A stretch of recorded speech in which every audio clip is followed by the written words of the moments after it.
ونشهد أن لا إله إلا الله وحده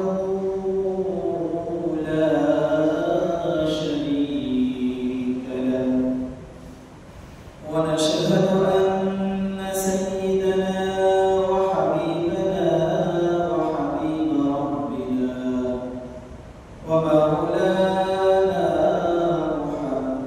محمدا عبد الله ورسوله صلى الله عليه وعلى آله وصحبه وبارك وسلم تسليما كثيرا أما بعد فأعوذ بالله من الشيطان الرجيم بسم الله الرحمن الرحيم وقضى ربك ألا تعبدوا إلا إياه وبالوالدين إحسانا إما يبلغن عندك الكبر أحدهما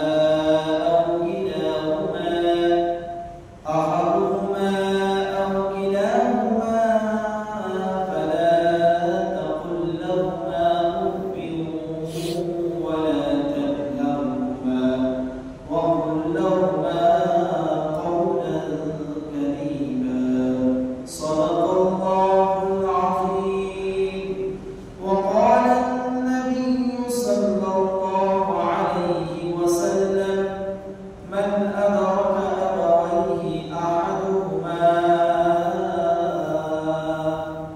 عندك الكبر فلم يدخل الجنة أو كما قال عليه الصلاة والسلام الحمد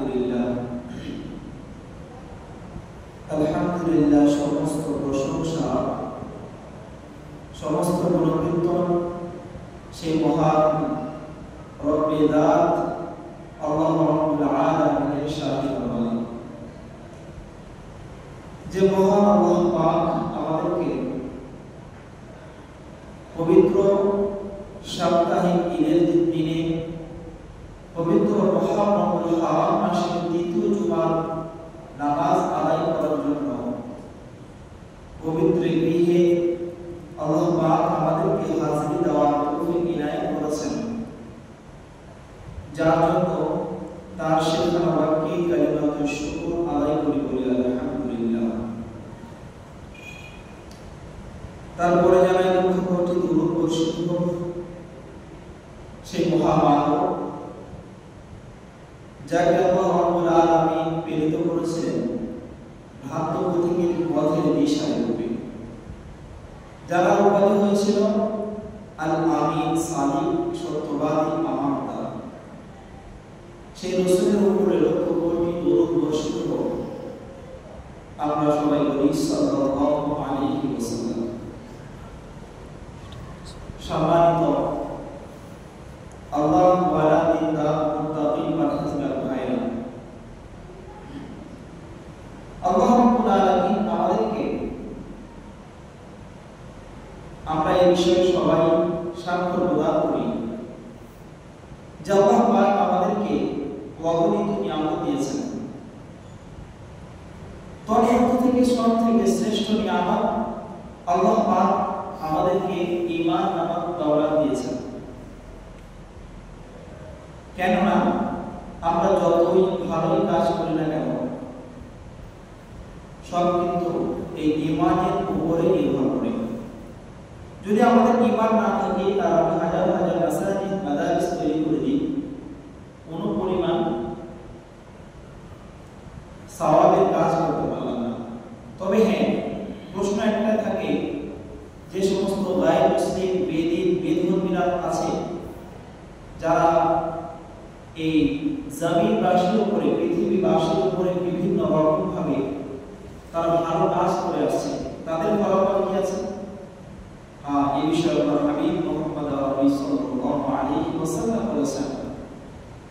তাদের এই সুকর্মের প্রতিফল আল্লাহ পাক এই দুনিয়াতে দিয়ে দেবেন। পরবর্তীতে অর্থাৎ পরকালে তাদের জন্য রয়েছে আবাদান জাহান্নাম। ঈমান ব্যতীত, আর ঈমান থাকলে সে যদি কোনো পরিমাণ ভালো কাজ করে যায়, আল্লাহ পাক এই দুনিয়াতে তার বদলা দেবেনই, প্লাস আখিরাতে তার জন্য রয়েছে উত্তম বদলা। সম্মানিত মুহতারাম হাজিরিন, আল্লাহ পাক আমাদেরকে কখনো নিয়ামত দিয়েছেন। সেই নিয়ামতের মধ্য থেকে বিশেষ নিয়ামত হচ্ছে আল্লাহ পাক আমাদের জননী পিতা মাতা দান করেছেন। এ বিষয়ে একটা হিন্দু ধর্মগ্রন্থের মধ্যে আছে, জননী জন্মভূমি স্বর্গাদপি পুরুষ। জননী এবং জন্মভূমি চিরশান্তিধাম স্বর্গ থেকেও শ্রেয়। সম্মানিত মুহতারাম হাজিরিন, আমরা বহু শুনেছি, বিভিন্ন উলামাদের মুখ থেকে শুনেছি, ইন্টারনেটের যুগ এসেছে সেখান থেকে শুনেছি, আমরা বারবার শুনেছি পিতা মাতার হক সম্পর্কে, যে পিতা মাতার হক সম্পর্কে সন্তানের কি অধিকার আছে, সন্তানের উপরে কি হক আছে পিতা মাতার সম্পর্কে, পিতা মাতার সেবা যত্নের ব্যাপারে। আল্লাহ রাব্বুল আলামিন সূরা লুকমানের 23-24 নম্বর আয়াতে বলেছেন, বিসমিল্লাহির রহমানির রহিম, ওয়া ক্বালা রাব্বুকা আল্লা তা'বুদু ইল্লা ইয়্যাহু ওয়া বিল ওয়ালিদাইনি ইহসানা। আল্লাহ রাব্বুল আলামিন তো আয়াতের মধ্যে বলেছেন যে তোমরা তোমাদের পিতা মাতাদের সঙ্গে সুন্দর ব্যবহার করো। আমরা এই বিষয়ে অনেক শুনেছি, পিতা মাতার সঙ্গে সুন্দর ব্যবহার করতে হবে। এর পরিপ্রেক্ষিতে বহু আহাদিস, বহু কুরআন শরীফের আয়াত শুনেছি। এই বিষয়ে অনেক ঘটনাও আমরা জেনেছি। সবচাইতে ঐতিহ্যবাহী যে ঘটনা এই বিষয়ে আছে সেটা হচ্ছে ওয়াইস আল-কারনীর ঘটনা। সামান্য আমি সেদিক থেকে ওই বিষয়ে আলোচনা করে তারপরে সন্তানের প্রতি পিতা মাতার কি হক আছে সে বিষয়ে আলোচনা করব ইনশাআল্লাহ। সম্মানিত মুহতারাম হাজিরিন, আমরা জানি যে সাহাবী হওয়ার মর্যাদা কতটা। সাহাবী কাদের বলা হয়? যারা ঈমান অবস্থায় আল্লাহ হাবিব সাল্লাল্লাহু আলাইহি ওয়াসাল্লামকে দেখেছেন এবং এই ঈমান অবস্থায় দুনিয়া থেকে বিদায় নিয়ে চলে গেছেন, তাদেরকে সাহাবী বলে যায়। আল্লাহ হাবিব বলেছেন, আসহাবুল নুজুম ওয়া ইন্নাহুম ইয়াতালাইতুম ইহতালাইতুম। আমার এই সমস্ত লক্ষাধিক সাহাবা আছে, তোমরা যদি একজনকে ফলো করো, একজন আর রুলস অনুযায়ী যদি তোমরা চলতে পারো, তাহলে তোমরা সঠিক গন্তব্যে তোমরা পৌঁছতে পারবে। সম্মানিত মুহতারাম হাজিরিন, এইরকম একটা গুরুত্বপূর্ণ ফজিলত সাহাবী হওয়া, কিন্তু আল্লাহ হাবিব সাল্লাল্লাহু আলাইহি ওয়াসাল্লামের জামানায় খায়রুল কুরুনি খায়রুল জামানাতে এমন একজন বিশেষ মানুষ যে সাহাবা হওয়ার সময় এসেছিলেন, সাহাবা হওয়ার মানে পরিস্থিতি সময় পেয়েছিলেন, কিন্তু তারপরেও তিনি তারা নিজের পরিবার টুকরো মায়ের জন্য সে সাহাবী হওয়ার সেই মর্যাদা লাভ করতে পারেন। কেমন করে? সম্মানিত মুহতারাম হাজিরিন, ওয়াইস আল-কারনীর ঘটনা আপনারা জানেন। ওয়াইস আল-কারনী সে ভেবেছিল তার ইয়ামান থেকে কর্মের গোত্রের লোকেরা আল্লাহর হাবিব সাল্লাল্লাহু আলাইহি ওয়াসাল্লামের সঙ্গে মোলাকাত করতে যাচ্ছেন, দেখা করতে যাচ্ছেন, কিন্তু ওয়াইস আল-কারনী যাচ্ছে না। কারণ সে ভাবছে যে আমার কাছে আমার বৃদ্ধা মা আছে, আমি যদি এমন অবস্থায় আল্লাহর হাবিব সাল্লাল্লাহু আলাইহি ওয়াসাল্লামের সঙ্গে সাক্ষাৎ করতে যাই আর আমার আম্মাজি যদি আমাকে অনুপস্থিত পাই, আমার আম্মাজি যদি আমাকে ডাকে আর সেই অবস্থায় আমি যদি আমার মায়ের ডাকে সাড়া দিতে না পারি, তাহলে আমার মা যদি কষ্ট পাই, এর প্রতিফল কিন্তু আল্লাহ পাক আমার জন্য রেখেছেন। আমার মা যদি কোনো রকমভাবে কষ্ট পাই, তাহলে এর কিন্তু বদলা আমাকে পেতেই হবে। যার কারণে ওয়াইস আল-কারনী সে ভাবছে, যদি আমি যাবো তো আমার মায়ের খাওয়াবে কে, আমার মায়ের ঘুমের জায়গা করে দেবে কে, মায়ের গালে হাত তুলে দেবে কে, মাকে দেখভাল করবে কে, এই বিভিন্ন রকম চিন্তা তার মাথায় রেখে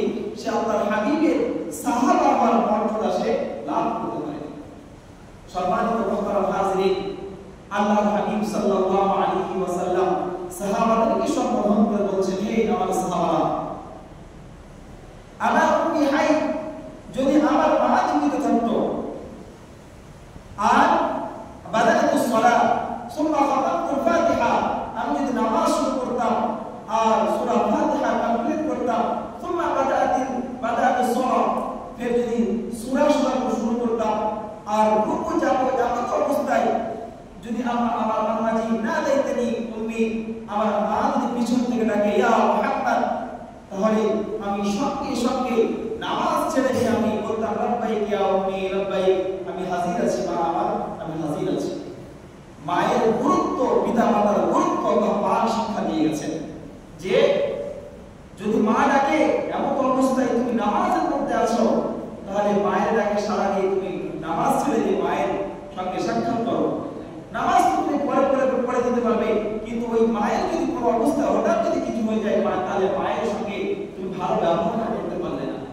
সম্মানিত মুহতারাম হাজিরিন, আল্লাহর হাবিব মুহাম্মদ আরবি সাল্লাল্লাহু আলাইহি ওয়াসাল্লাম এই ওয়াইস আল কোরআনের ব্যাপারে হযরত ওমর ফারুক এবং হযরত আলী কাররামাল্লাহু ওয়াজহ রাদিয়াল্লাহু তাআলা আনহুমা, এই দুজন বিশেষ সাহাবাদের উদ্দেশ্য করে বলে গেছেন, হে ওমর এবং আলী, তোমরা মাথায় রেখো, খেয়াল রেখো, হযরত আবু বকর এবং ওসমান পাবে না, হযরত আবু বকর পাবে না, ওমর এবং আলী তোমাদের জামানায় একজন আমার প্রিয় মানুষ, আল্লাহর সবচাইতে নিকটবর্তী একটা মানুষ তোমাদের সময় আসবে, আর তার নাম হচ্ছে ওয়াইস আল কারনী।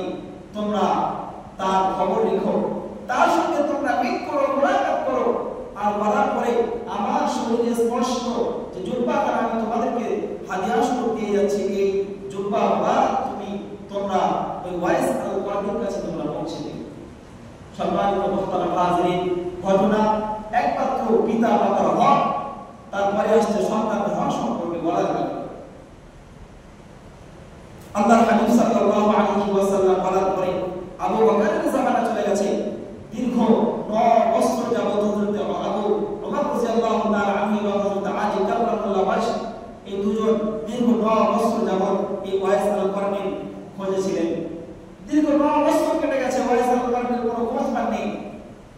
ওমর রাদিয়াল্লাহু তাআলা ভাবলেন এইরকম ভাবে খুঁজে পাওয়া যাবে না, হজের মৌসুম এসেছে, সমস্ত হাজী সাহেবদেরকে একত্রিত করে আওয়াজ দিয়েছে, হে হুজ্জাজ সাহাব, তোমরা সবাই দাঁড়িয়ে যাও।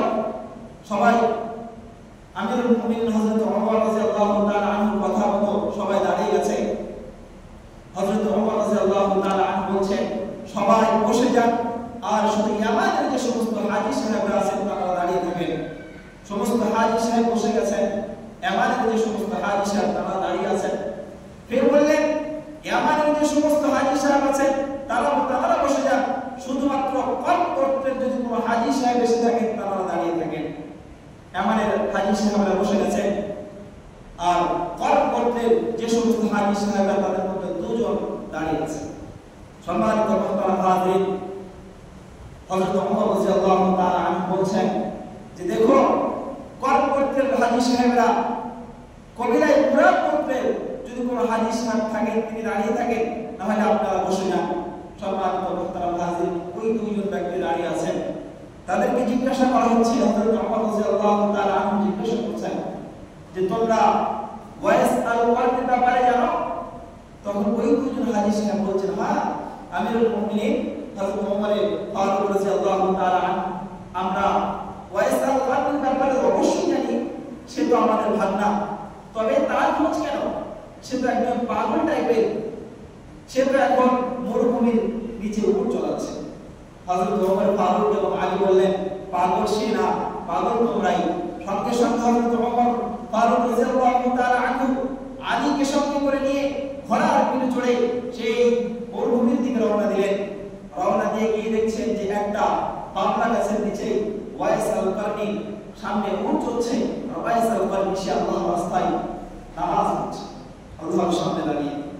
সম্মানিত মুহতারাম হাজির, এনারা গিয়ে পিছনে বসলেন। হযরত ওয়াইস আল কারনী বুঝতে পেরেছেন যে আমার পিছনে কেউ এসেছে, যার কারণে তাড়াতাড়ি নামাজ কমপ্লিট করে ফিরে বসলেন। কে আপনারা? হযরত ওমর ফারুক রাদিয়াল্লাহু তাআলা আনহু জিজ্ঞাসা করছেন, আপনি কে বলেন? তখন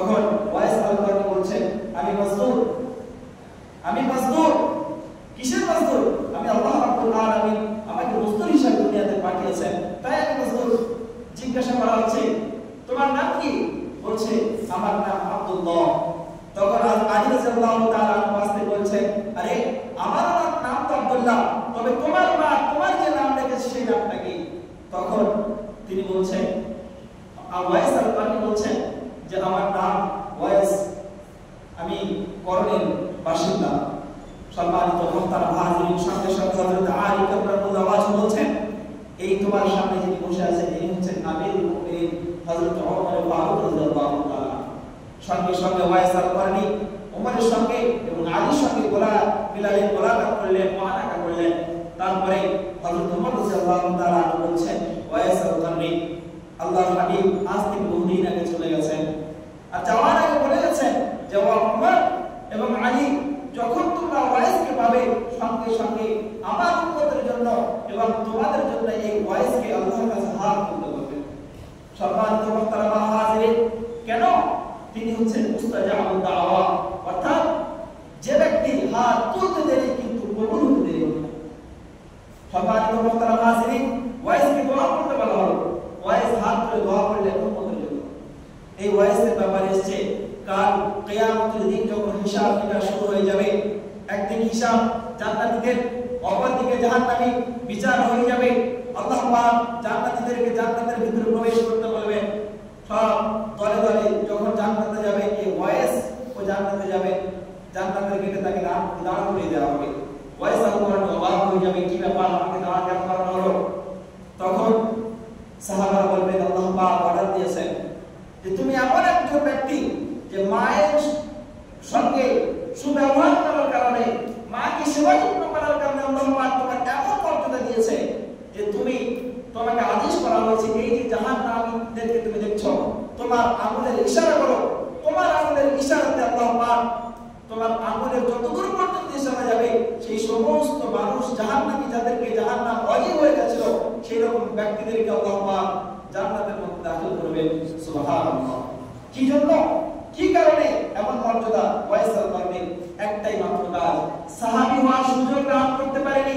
সাহাবী হওয়ার সুযোগ ছিল, কিন্তু সে সুযোগ তিনি অপব্যবহার করেছেন মায়ের সেবা করতে। আল্লাহ পাক তার এত মর্যাদা দিয়েছে। আল্লাহর হাবিব বলছেন, আরবের একটা গোত্র ছিল যারা ছাগল বকরি চাষ করতেন। আল্লাহ রাসূল ওই কবিলার নাম দিয়ে বলেছেন, ওই কবিলার যে সমস্ত যতগুলো বকরি আছে, ওই বকরির লোক সম পরিমাণ জাহান্নামীদেরকে এই ওয়াইস আল-কারনীর ইশারার কারণে আল্লাহ পাক জাহান্নামী থেকে জান্নাত দান করবেন। সুবহানাল্লাহ। সম্মানিত মুহতারাম হাজিরিন, এটা হচ্ছে মায়ের বাপের সেবা যত্নের কারণে, মা বাপের সেবা যত্নের কারণে। আমরা অনেক শুনেছি মা বাপের সেবা যত্ন, কিন্তু মানে পিতা মাতার ছেলের প্রতি কি ভাব আছে সেই বিষয়ে কিন্তু আমরা অবগত নাই। যদি অবগত থাকতাম তাহলে আমাদের সন্তানদেরকে কথা বলতে শিখিনি, তাদের হাতে মোবাইল তুলে দিতাম না, যে সমস্ত সন্তানদের বিয়ের বয়স হয়ে গেছে তাদেরকে বিয়ে না দিয়ে বিভিন্ন রকম কাজে পাঠিয়ে দিতাম না, আর ওরা করে নিজের ঘাড়ে নিতাম না। সম্মানিত মুহতারাম হাজিরিন, আল্লাহর হাবিব মুহাম্মদ আরবি সাল্লাল্লাহু আলাইহি ওয়াসাল্লাম বলেছেন, যেমন পিতামাতার প্রতি সন্তানের হক আছে, ঠিক সন্তানের প্রতি পিতামাতারও 21, 11টা 12টা হক আছে। এই 12টা হক যদি কোনো সন্তানের তার পিতামাতা যদি আদায় না করে, তাহলে কাল কিয়ামতের দিন এই হক আদায় না করার কারণে তাদেরকে হুকুকুল মানে বান্দার হক মানার লাইনে তাদেরকে দাঁড় করানো হবে, আর তাদেরকে জবাবদিহি করা হবে যে তোমরা তোমাদেরকে সন্তান গুরুত্বপূর্ণ একটা নিয়ামত, সেই সন্তান, আর সেই সন্তানকে তোমরা দিয়েছিলাম, আর সেই সন্তানকে তোমরা অপব্যবহার করেছো, এর জন্য জবাব দিতে হবে। মুহতারাম হাজিরিন, আমি এদিকে না গিয়ে সময়ের শেষের দিকে, প্রত্যেকটা সন্তান যখন তার পিতা মাতার উপরে 12টা হক আছে, তো ওই সন্তানদেরকে আমি বলবো তাদের বিয়ের আগে, আমাদের যেমন আমার এখনো সন্তান হয়নি, আমার সন্তানও চাই যে আমার একজন ভালো মা হোক। তারাও দুটো জিনিস চাই প্রত্যেকটা বাবার কাছে, প্রত্যেকটা সন্তান বাবার কাছে দুটো জিনিস চাই। এক নম্বর হলো ভালো একটা মা। কেন? আল্লাহ রাব্বুল আলামিন, আল্লাহর হাবিব সহিহ বুখারীর মধ্যে বলেছেন যে ইনকাহিল মারআতু লিআরবাঈন, যে 4 গুণ বিশিষ্ট মেয়েদেরকে তোমরা বিবাহ করো। এক নম্বর লিমালিহা, এমন কোন মহিলা যাদের সম্পদ আছে, ওয়ালি হাসাবিহা, এমন মহিলা যাদের মানে যে সমস্ত গোত্রে তারা জন্ম নিয়েছে তারা গোত্রের ভালো পরিবার, ভালো সেই পরিবার ভালো পরিবারের মেয়ে হতে হবে। আর তারপরে বলেছে ওয়ালি জামালিহা, এবং সৌন্দর্য দেখতে সুন্দর মহিলাকে বিবাহ দিতে হবে। আর তারপরে আল্লাহ হাবিব বলেছেন ওয়ালি দীনিহা, এবং দ্বীন থাকতে হবে, তার মধ্যে দ্বীনদারিতা থাকতে হবে। আল্লাহ হাবিব পরবর্তীতে বলেছেন আর এই দ্বীনকে তোমরা প্রাধান্য দাও। সম্মানিত বক্তারা হাজির, একটা সন্তান তার বাবার কাছে এটা চাই যে আমার জন্য একটা ভালো মা হোক। আর দ্বিতীয় যেটা চাই সেটা হচ্ছে যখন আমরা মানে সংস্পর্শে যাব, একটা পুরুষ মহিলার সংস্পর্শে যাবে, তারা যেন এই দোয়াটা পড়ে নেয়, যে দোয়াটা সহিহ মুসলিমের মধ্যে আল্লাহ রাসূল বলেছেন বিসমিল্লাহি আল্লাহুম্মা জান্নিবনা শাইতান ওয়া জান্নিবিশ শাইতানা মা রাযাকতানা। এই দোয়াটা আমরা অনেকেই জানি কিন্তু পড়তে পারি না, পড়ি না। সম্মানিত বক্তারা হাজির, একটা সন্তান তার বাবার কাছে এই দুটো অধিকার রাখে। আর সাথে সাথে 12টা যে হক আছে তার মধ্যে সর্বপ্রথম হলো যেটা, সেটা আমরা অপব্যবহার করি। কি আছে? সন্তান হওয়ার পরে আল্লাহ হাবিব সাল্লাল্লাহু আলাইহি ওয়াসাল্লাম বলেছেন যখন সন্তান দুনিয়াতে আসে, দুনিয়াতে যখন মায়ের আলামে বাতন থেকে নিয়ে আলামে দুনিয়াতে যখন পা দেয়, তখন সর্বপ্রথম সেই বাচ্চার কাজ কানে আযান দেওয়ার কথা এসেছে। কিন্তু আমরা কি করি? আমাদের বাবু সন্তান হওয়ার পরে সেই নোংরামি অবস্থায় মা আছে পাশে, সেই অবস্থায় ফটো তুলে সর্বপ্রথম আমরা ফেসবুকে পোস্ট করি যে আমার একটা সন্তান হয়েছে, আমি অমুকের দাদা হয়েছি, আমি দাদু হয়েছি, এই বিষয়ে আমরা পোস্ট করি। সম্মানিত বক্তারা হাজির, সবচাইতে একটা সন্তানের মানে নিম্ন পর্যায়ে খারাপ রাস্তায় নামিয়ে দেওয়ার এটা একটা রাস্তা, যে সঙ্গে সঙ্গে একটা বাবু হওয়ার পরে, সন্তান হওয়ার পরে সেটা আমি পোস্ট করে দিই ফেসবুকে। কিন্তু ওটা না, আল্লাহর হাবিব বলেছেন যে সর্বপ্রথম তার কানে আযান দাও, তার কানে আযান দিতে হবে। বক্তারা হাজির, যেমন হযরত হাসান বিন আলী রাদিয়াল্লাহু তাআলা আনহু, হাদিসের মধ্যে এসেছে সহিহ বুখারীর বর্ণনা, হযরত হাসান রাদিয়াল্লাহু তাআলা আনহু যখন দুনিয়াতে এসেছিলেন, আল্লাহ হযরত আলী রাদিয়াল্লাহু তাআলা আনহু ছেলে, আল্লাহর হাবিব সাল্লাল্লাহু আলাইহি ওয়াসাল্লাম সর্বপ্রথম তার কানে আযান দিয়েছিলেন। তারপরে আমাদের কি করতে হবে? এটা হচ্ছে সন্তানের হক প্রত্যেকটা পিতামাতার উপরে। দ্বিতীয় হক হচ্ছে তাহনিক করতে হবে। তাহনিক কাকে বলে আমরা এই বিষয়ে অবগত নই। আমরা অন্যান্য বিষয় জানি, কিন্তু তাহনিক কাকে বলে সে বিষয়ে আমরা অবগত রাখি না। তাহনিক বলা হয় কোন একটা দিনদার পরিষ্কার আল্লাহ ওয়ালাই আলেমদেরকে ডেকে সেই আলেম একটা খেজুর চিবিয়ে সেই খেজুরের রস তার মুখে দেবে এবং খেজুরটা মুখ থেকে বার করে নিয়ে তার লালার উপরে একটু স্পর্শ করবে, এটাকে বলা হয় তাহনিক। সম্মানিত বক্তারা হাজির, তাহনিক করা হয়ে গেল। তারপরে আমাদের যে সন্তানের অধিকার প্রত্যেকটা পিতা মাতার উপরে, সেটা হচ্ছে সপ্তম দিনে আকিকা করার কথা বলা হয়েছে। আকিকা আমরা জানি বিষয় অবশ্যই অবগত আছি, তবে এটা অবগত নেই যে ওই সন্তানের মাথায় যে বাল আছে, বাল সমপরিমাণ, চুল সমপরিমাণ রূপাকে নিয়ে ওই দিনকে সপ্তম দিনে আল্লাহ রাব্বুল আলামিনের রাস্তায় সাদকা করার কথা এসেছে। সম্মানিত বক্তারা হাজির, এইরকম ভাবে 12টা হক আছে। তারপরে আর হক আছে যেটা, সেটা হচ্ছে দ্বীন শিক্ষা দিতে হবে। দ্বীন, আল্লাহ হাবিব সাল্লাল্লাহু আলাইহি ওয়াসাল্লাম বলেছেন খায়রুকুম মান তাআল্লামাল কুরআন ওয়া আল্লামা, তোমাদের মধ্যে সেই ব্যক্তি উত্তম যে দ্বীন শেখে, যে কোরআন শেখে, যে ইসলাম শেখে এবং অপরকে শিক্ষা দেয়। কোরআন শিক্ষা দেয়, ইসলাম শিক্ষা দেয়, দ্বীন শিক্ষা দেয়, তোমাদের মধ্যে সেই ব্যক্তি উত্তম। কিন্তু একটা ছেলেকে দ্বীন শিক্ষা দিতে হবে। তলাবুল ইলমি ফারিদাতুন আলা কুল্লি মুসলিমিন ওয়াল মুসলিমা। আমরা পিতারাই জানি না কোরআন সম্পর্কে, হাদিস সম্পর্কে জানি না, তো সন্তানদেরকে কি করে শিক্ষা দেব? আর যারা জানেন তাদের পিছনে সর্ব অবস্থায় সর্বক্ষণ তাদের নিয়ে চিন্তা ভাবনায় আমরা লিপ্ত হয়েছি। সম্মানিত বক্তারা হাজির, একটা সন্তানের প্রতি পিতামাতার হক, তাকে দ্বীন শিক্ষা দিতে হবে, তাকে তারবিয়াত শিক্ষা দিতে হবে, তার কেমন কায়দা আদব, তাকে আখলাক শিক্ষা দিতে হবে, সাথে সাথে তাকে দ্বীন শিক্ষা দিতে হবে। দ্বীন কি শিক্ষা দেবে? তাকে কোরআন শিক্ষা দিতে হবে। বিভিন্ন রকম শিক্ষায় শিক্ষিত করছি, যার কারণে আজ পিতামাতারা বৃদ্ধাশ্রমে কেন এমনি যায় না যে তাদের সমস্ত শিক্ষা দিচ্ছে, কিন্তু তাদেরকে যে শিক্ষা আল্লাহ হাবিব বলেছেন, যে শিক্ষা কোরআনের শিক্ষা, যে শিক্ষা হাদিসের শিক্ষা, সেই শিক্ষা থেকে আমরা মাহারত করে রেখেছি। আর ছেলেগুলো দেখা যায় যে সবাই মোবাইলে আসক্ত, ইন্টারনেটে আসক্ত, তাদের কিন্তু আলিফের আ জানে না, আর পিতা মাতারা জানে না, তো সে ছেলেরা কি শিক্ষা দেবে? কারণ কিয়ামতের দিন এই সমস্ত মহিলারা, এই সমস্ত সন্তানরা কিন্তু আল্লাহ রাব্বুল আলামিনের কাছে তারা বলবে যে আমার পিতামাতারা আমাদেরকে শিক্ষা দেয়নি, আর এর জন্য ওই পিতামাতাদেরকে খান করে টেনে জাহান্নামের মধ্যে নিক্ষিপ্ত করা। হাদিসের কথা সম্মানিত বক্তারা হাজিরিন। আর শেষ কয়েকটা হক আছে, তার মধ্যে যে শেষ হক আমি বলে দিই যে সেটা হলো একটা সন্তান যখন বিবাহের বয়স পৌঁছে যায় তাকে সঙ্গে সঙ্গে বিয়ে দিয়ে দেওয়া। আমরা বিভিন্ন রকম অজুহাত দেখাই, ছেলে এখন কাজ করতে পারে না, ছেলে কাজ করতে পারে না কিন্তু 25,000 টাকা মোবাইল চালাতে পারে, ওই 25,000 টাকা তো 10,000 টাকা দিয়ে 35,000 টাকা একটা সুন্দরভাবে বিয়ে হয়ে যায়। না, বিয়ে দেওয়া যাবে না। ছেলে এখন কায়েম হতে পারেনি, নিজের পায়ে দাঁড়াতে পারেনি, নিজের পায়ে দাঁড়াতে পারেনি, এখান থেকে মুম্বাই কাজ করতে যাচ্ছে নিজের পায়ে। আল্লাহ রাসূল বলেছে সন্তানের বিয়ের বয়স হয়ে গেলে সঙ্গে সঙ্গে বিয়ে দিয়ে দাও, আর এতেই আল্লাহ রাব্বুল আলামিন বরকত রেখেছেন।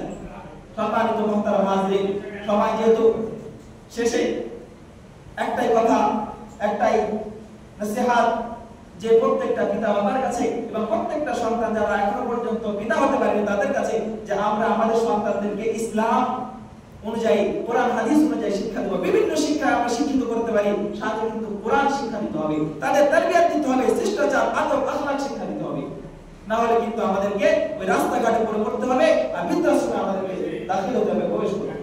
সম্মানিত মুহতারাম হাজিরিন, আশার সাথে প্রত্যেকটা আমি গার্জিয়ানদেরকে বলবো, আজ আমরা দেখা যায় যে প্রত্যেকটা সন্তান পুকুরে গোসল করছে আর পিতাও ওই পুকুরে আছে।